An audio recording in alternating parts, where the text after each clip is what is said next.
తన పేరు రాధ. ఆమె భర్త రవి అంటే ఆమెకు చాలా ఇష్టం, చాలా ప్రేమ. తనే ప్రపంచం అనుకుంది, తనే ప్రాణం అనుకుంది. వాళ్ళకి ముద్దులోళ్ళకి 2 పిల్లలు కూడా ఉన్నారు. వాళ్ళే రాధా జీవితానికి ఆధారం. రవి రాధ ఇద్దరు కూడా పెళ్ళైన కొత్తలో చాలా బాగా ఉండేవారు.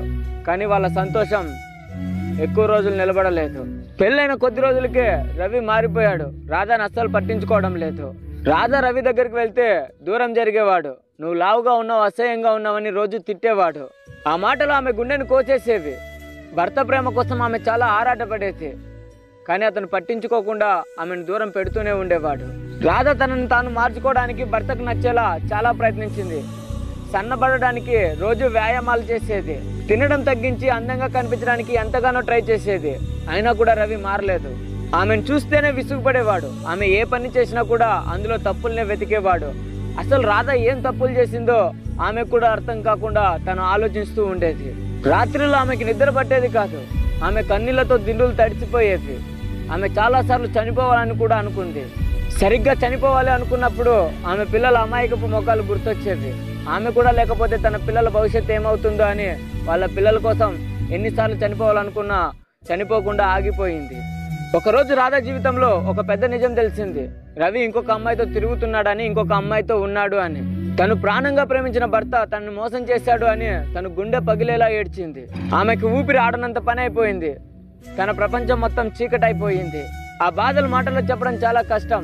ఆమె ఎంత ఏడ్చినా కూడా రవి అసలు పట్టించుకునేవాడు కాదు. ఆమె కన్నీళ్లు రవికి కనిపించేటివి కాదు. రవి ఎప్పుడు తన స్వార్థంగానే ఉండేవాడు. రాధని ఎప్పుడు పట్టించుకునేవాడు కాదు. కొద్ది రోజులకి అసలు తిన్నావా అని పలకరించడం కూడా మానేశాడు. రాధ ఒంటరైపోయింది. ఆమె బాధను పంచుకోవడానికి ఆమెతో ఎవ్వరూ లేరు. ఆమె భవిష్యత్తు చీకటైపోయింది.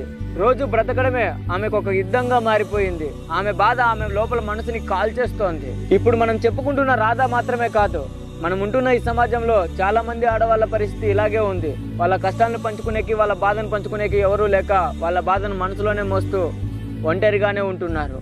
భర్త నిర్లక్ష్యం, తిట్లు, మోసాలు ఇవన్నీ కూడా వాళ్ళ మనసులో, వాళ్ళ గుండెల్లో నిప్పులా మండుతూనే ఉంటాయి.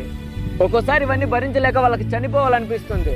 అయినా కూడా వాళ్ళు బతికే ఉన్నారు, ధైర్యంగా నిలబడుతున్నారు అంటే వాళ్ళ ప్రాణం కంటే ఇంకొక బంధం వాళ్ళ జీవితంలో ఉంది అని.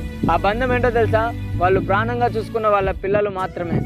వాళ్ళ పిల్లల భవిష్యత్తు కోసం, వాళ్ళ సంతోషం కోసం, వాళ్ళని బాగా చూసుకోవాలనే తపనతో చాలా మంది అమ్మలు వాళ్ళ బాధని వాళ్ళలోనే దాచేసుకొని ఈ సమాజంలో నవ్వుతూ వాళ్ళ పిల్లలతో సంతోషంగా జీవిస్తున్నారు. తమ పిల్లలే తమ బలం, తమ ఆశ, తమ ధైర్యం అని నమ్ముతున్నారు. రాధ లాంటి ఎంతో మంది ఆడవాళ్ళు ఈ సమాజంలో తమ పిల్లల కోసం తమ సంతోషాన్ని త్యాగం చేసుకొని ఈ జీవితాన్ని కొనసాగిస్తున్నారు.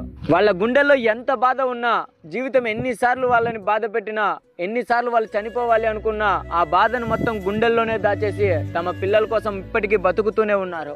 నిజంగా అలాంటి ఆడవాళ్ళందరికీ నా వందనాలు. ఇప్పటి వరకు నేను చెప్పింది కేవలం ఒక రాధ కథ కాదు, ఈ సమాజంలో జరుగుతున్న చాలా మంది ఆడవాళ్ళ జీవితం. ఈ కథ ద్వారా రవి లాంటి మగవాళ్ళకి నేను ఒకటి చెప్పాలి అనుకుంటున్నాను. భార్యని కేవలం ఒక వస్తువుగా చూడకండి. ఆమె ఇంటికి వెలుగు, మీ పిల్లలకు తల్లి, మీ కష్టాలలో తోడుండే మీ జీవిత భాగ్యస్వామి. ఆమె శరీరాన్ని కాదు, ఆమె మనసుని చూడండి, ఆమె ప్రేమని చూడండి, ఆమె కష్టాన్ని అర్థం చేసుకోండి, ఆమెకు అండగా నిలబడండి. మీరు చూపించే కొద్దిపాటి ప్రేమ, ఆప్యాయత ఆమెకు ఎంతో ధైర్యాన్ని ఇస్తుంది. మీ నిర్లక్ష్యం, మీ చేదు మాటలు ఆమెను క్షణం క్షణం బాధ పెడుతూ ఉంటాయి, చంపేస్తూ ఉంటాయి. గుర్తుంచుకోండి, మీ భార్య సంతోషంగా ఉంటే మీ ఇల్లు స్వర్గంగా ఉంటుంది. ఆమె కళ్ళల్లో నీళ్ళని కాదు, ఆమె పెదాలపై నవ్వుని చూడాలి అని కోరుకోండి. మీ పిల్లలకి మీరు మంచి తండ్రిగా ఉండాలి అంటే ముందు మీ భార్యకి మీరు మంచి భర్తగా ఉండాలి. మీ భార్య పట్ల గౌరవం, ప్రేమను చూపించండి. అప్పుడే మీ జీవితం నిజమైన ఆనందాన్ని పొందుతుంది. లేకపోతే మీ నిర్లక్ష్యంతో మిమ్మల్ని ప్రేమించే ఒక మంచి మనసును కోల్పోతారు. మీ పిల్లలకు ప్రేమ లేని తండ్రిగా మిగిలిపోతారు. ఆలోచించుకోండి. సో గైస్, చూసారు కదా, ఈ స్టోరీ ఎలా ఉందో ఒకసారి కామెంట్ చేయండి. నచ్చితే లైక్ చేయండి. గుర్తుపెట్టుకోండి, మీరు చేసే కామెంట్స్ పైన ఇకపై నేను వీడియోలు చేస్తానన్నమాట. Thank you guys.